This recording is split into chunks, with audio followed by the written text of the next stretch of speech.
മാനസിക നില വൈകല്യമുള്ള ആളുകൾ എപ്പോഴും പറയുക അവർക്ക് മാനസിക നില വൈകല്യമുണ്ട് എന്നല്ല. ഞങ്ങൾക്ക് കുഴപ്പമൊന്നുമില്ല, പക്ഷേ ഇപ്പുറത്ത് കുഴപ്പമുണ്ട്.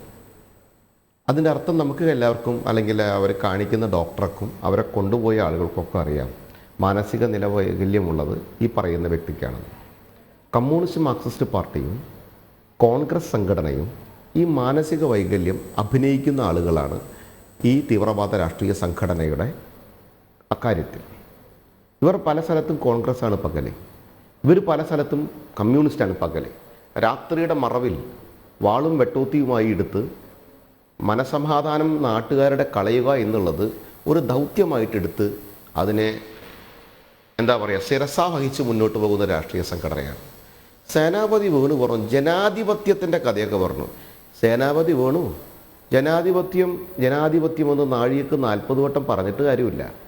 ആണത്തത്തോടുകൂടി നട്ടലോടുകൂടി പറയണമായിരുന്നു ഈ മത തീവ്രവാദ രാഷ്ട്രീയ സംഘടനയുടെ അവലും മലരും എടുത്തു വെച്ചോ, കുന്തിരിക്കയും എടുത്തു വെച്ചോ, നിങ്ങളെ കേരളത്തിൽ ഞങ്ങളിങ്ങനെ അരിഞ്ഞു കൊഴുത്തുമെന്ന് പരസ്യമായ മുദ്രാവാക്യത്തിലൂടെ നിങ്ങളിലേക്ക് ഈ കൃത്യമായ സന്ദേശം എത്തിച്ച ഈ പരസ്യമായ ഈ രാഷ്ട്രീയ വർഗീയ തീവ്രവാദ സ്വഭാവമുള്ള സംഘടനയുടെ വോട്ട് വേണ്ട എന്ന് പറയാനുള്ള നട്ടല് കാണിക്കണമായിരുന്നു നിങ്ങളുടെ രാഷ്ട്രീയ നേതാക്കന്മാർ. തെരഞ്ഞെടുപ്പല്ലേ, ഏത് കള്ളൻ്റെയും വോട്ട് സ്വീകരിക്കുമെന്ന് പറയുന്നതിൽ എന്താ അർത്ഥമുള്ള സേനാപതി പോലും? ആരാ SDPI? ഞങ്ങൾക്കത് മറക്കാൻ സാധിക്കില്ല രോഹിണി. BJPയെ സംബന്ധിച്ചിടത്തോളം ഞങ്ങൾക്ക് സഞ്ജിത്തിനെ മറക്കാൻ സാധിക്കില്ല, ഞങ്ങൾക്ക് രഞ്ജിത്ത് ശ്രീനിവാസിനെ മറക്കാൻ സാധിക്കില്ല, ഞങ്ങൾക്ക് പാലക്കാട് ശ്രീനിവാസേട്ടനെ മറക്കാൻ സാധിക്കില്ല. ഈ സേനാപതി വേണുവിൻ്റെ പാർട്ടി പുന്നൻ നൗഷാദിനെ കൊന്നതാരാന്ന് അവരൊന്ന് മനസ്സിലാക്കിയാൽ മതി. പണ്ട് കാസർഗോഡുള്ള ബാലകൃഷ്ണൻ എന്ന് പറഞ്ഞ കോൺഗ്രസ് നേതാവ് ജോസഫ് മാഷ്ട കൈവെട്ടിയ ചരിത്രം, അവലും മലരും കുന്തിരിക്കവും, ഇതൊക്കെ ഞങ്ങളൊക്കെ ഈ കേരളത്തിലെ സാധാരണക്കാരായിട്ടുള്ള ജനങ്ങൾ മറക്കുക. എന്നിട്ട് SDPയുടെ നേതാവ് പറയുകയാണ് ഞങ്ങൾ വലിയ ഡെമോക്രാറ്റിക് പാർട്ടിയാണ്. ശരിയാ, നിങ്ങളുടെ ഡെമോക്രസി എന്ന് പറയപ്പെടുന്നത് നിങ്ങൾക്ക് ഇഷ്ടമില്ലാത്തവരെ, അല്ലെങ്കിൽ നിങ്ങൾക്കെതിരെ നിൽക്കുന്നവരെ, നിങ്ങളുടെ മത തീവ്രവാദ രാഷ്ട്രീയ സംവിധാനത്തിനും ചിന്താഗതിക്കും എതിരെ നിൽക്കുന്നവരെ വെട്ടിക്കൊന്നും തല്ലിക്കൊന്നും സമൂഹത്തിന് മുമ്പിൽ അരാജകത്വമുണ്ടാക്കിയും വലിയ പ്രതിസന്ധികൾ ഈ മനസമാധാനത്തിന് ഉണ്ടാക്കി തീർക്കുന്ന നിങ്ങളുടെ ശൈലിയെ ആർക്കും അറിയില്ല. പലർക്കും അതറിയില്ലായിരുന്നു, പക്ഷേ ഇന്നത് പലവർക്കും അറിയാം. കാരണം എന്തെന്നറിയോ?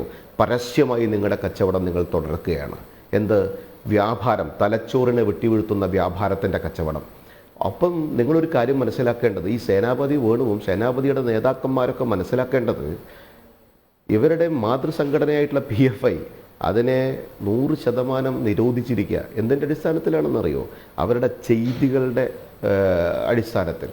നിങ്ങളിവിടെ പ്രാണപ്രതിഷ്ഠ ബഹുമാനപ്പെട്ട സുപ്രീം കോടതി തീരുമാനിച്ചതിൻ്റെ അടിസ്ഥാനത്തിൽ, ഒരു നിയമത്തിൻ്റെ അടിസ്ഥാനത്തിൽ, ഒരു ഓർഡറിൻ്റെ അടിസ്ഥാനത്തിൽ കൃത്യമായിട്ടുള്ള തീരുമാനമെടുത്തതിൻ്റെ പേരിൽ ഒരു പ്രാണപ്രതിഷ്ഠ വന്ന സമയത്ത് അതിന് പോവാനായിട്ട്, അല്ലെങ്കിൽ അതിന് പോവാൻ നിങ്ങൾക്ക് നേരമല്ല, പോയവരെ പുച്ഛിക്കാനും കളിയാക്കാനും അതിന് നിങ്ങൾ സൂത്രം പറഞ്ഞ് കളിച്ചല്ലോ. നിങ്ങൾക്ക് ചങ്കുറ്റുണ്ടോ? ഹിന്ദുക്കളുടെ വോട്ട് വേണ്ട എന്ന് പറയാനുള്ള നട്ടലുണ്ടോ നിങ്ങൾക്ക്? അവലും മലരും കൊണ്ട് നടക്കുന്ന ഹൈന്ദവരുടെ വോട്ട് ഞങ്ങൾക്ക് വേണ്ട, കുന്തിരിക്കം കൊണ്ട് നടക്കുന്ന ക്രൈസ്തവൻ്റെ ഞങ്ങൾക്ക് വോട്ട് വേണ്ട. നട്ടലുണ്ടെങ്കിൽ പറയാൻ പറ സേനാപതി വേണു നിങ്ങളുടെ നേതാക്കന്മാരോട്. പറയില്ലല്ലേ? അപ്പോൾ നിങ്ങൾക്കതിനകത്ത് കൃത്യമായിട്ടുള്ള അജണ്ടയുണ്ട്, നിങ്ങൾക്കതിനകത്ത് കൃത്യമായ രാഷ്ട്രീയമുണ്ട്, നിങ്ങൾക്കതിനകത്ത് കൃത്യമായ വർഗീയ അജണ്ടയുണ്ട്, നിങ്ങൾക്കതിനകത്ത് കൃത്യമായ ഒരു പ്ലാനിംഗ് ഉണ്ട്. എന്താ പ്ലാനിംഗ് എന്നറിയോ? ഈ നാടിനെ വെട്ടിമുറിച്ചാലും കുഴപ്പമില്ല, എങ്ങനെയെങ്കിലും 10 വോട്ട് മേടിച്ച് ജയിച്ചാൽ മതി എന്നുള്ള പ്ലാനിങ്ങാണ്.